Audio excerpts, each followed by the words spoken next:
एक बार एक छोटे से शहर में एक लालची आदमी रहता था। वह बहुत ही धनी था, लेकिन इसके बावजूद भी उसकी लालच का कोई अंत नहीं था।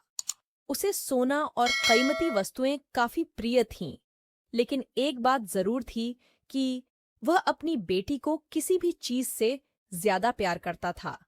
एक दिन उसे एक परी दिखाई दी। जब वो उसके पास आया तो उसने देखा कि पेड़ की कुछ शाखाओं में परी के बाल फंस गए थे। उसने उसकी मदद की और परी उन शाखाओं से आजाद हो गई। लेकिन जैसे जैसे उसका लालच हावी हुआ, उसने महसूस किया कि उसके इस मदद के बदले में एक इच्छा मांगकर उसकी मदद करके वो आसानी से अमीर बन सकता है।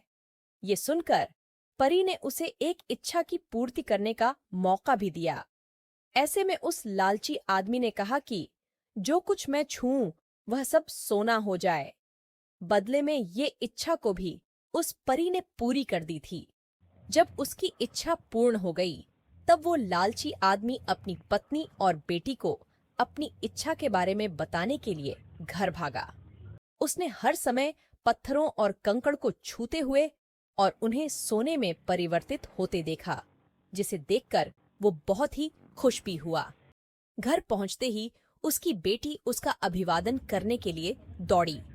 जैसे ही वह उसे अपनी बाहों में लेने के लिए नीचे झुका, वह एक सोने की मूर्ति में बदल गई। ये पूरी घटना अपने सामने देखते ही उसे अपनी गलती का एहसास हुआ। वो काफी जोर से रोने लगा और अपनी बेटी को वापस लाने की कोशिश करने लगा। उसने परी को खोजने की काफी कोशिश करी, लेकिन वो उसे कहीं पर भी नहीं मिली। उसे अपनी मूर्खता का एहसास हुआ, लेकिन अब तक काफी देर हो गई थी।